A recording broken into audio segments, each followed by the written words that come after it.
ये बात उन दिनों की है जब गौतम बुद्ध आत्मज्ञान की खोज में तपस्या कर रहे थे। उनके मन में विभिन्न प्रकार के प्रश्न उमड़ रहे थे। उन्हें प्रश्नों का उत्तर चाहिए था, लेकिन अनेक प्रयासों के बाद भी उन्हें सफलता नहीं मिली। वे आत्मज्ञान की प्राप्ति के लिए कठोर तपस्या करने लगे, अनेक कष्ट सहन किए, कई स्थानों की यात्राएं की, परंतु जो समाधान उन्हें चाहिए था वह उन्हें मिला नहीं।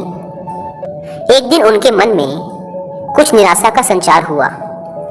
वे सोचने लगे, धन, माया, मोह और संसार की समस्त वस्तुओं का भी त्याग कर दिया, फिर भी आत्मज्ञान की प्राप्ति नहीं हुई।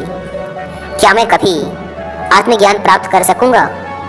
मुझे आगे क्या करना चाहिए? इसी प्रकार के अनेक प्रश्न बुद्ध के मन में उठ रहे थे। तपस्या में सफलता की कोई किरण दिखाई नहीं दे रही थी और इधर बुद्ध ने प्रयासों में कोई कमी नहीं छोड़ी थी। वे उदास मन से इन्हीं प्रश्नों पर मंथन कर रहे थे। इसी दौरान उन्हें प्यास लगी। वे अपने आसन से उठे और जल पीने के लिए सरोवर के पास गए। वहां उन्होंने एक अद्भुत दृश्य देखा। एक गिलहरी मुंह में कोई फल लिए सरोवर के पास आई। फल उसके मुंह से छुटक कर सरोवर में गिर गया। गिलहरी ने देखा फल पानी की गहराइयों में जा रहा है।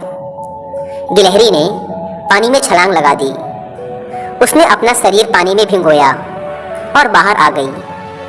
बाहर आकर उसने अपने शरीर पर लगा पानी झाड़ दिया और पुनः सरोवर में कूद गई। उसने यह क्रम जारी रखा। बुद्ध उसे देख रहे थे, लेकिन गिलहरी इस बात से अनजान थी। वह लगातार अपने काम में जुटी रही। बुद्ध सोचने लगे, ये कैसी गिलहरी है? सरोवर का जल यह कभी नहीं सुखा सकेगी, लेकिन इसने हिम्मत नहीं हारी।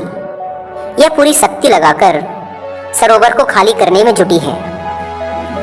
अचानक बुद्ध के मन में एक विचार का उदय हुआ।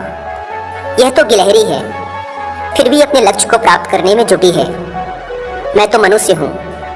आत्मज्ञान प्राप्त नहीं हुआ तो मन में निराशा के भाव आने लगे।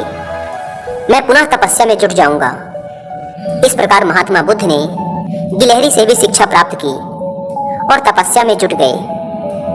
फिर एक दिन वो भी आया जब उन्हें आत्मज्ञान प्राप्त हो गया और वे राजकुमार सिद्धार्थ से भगवान बुद्ध हो गए।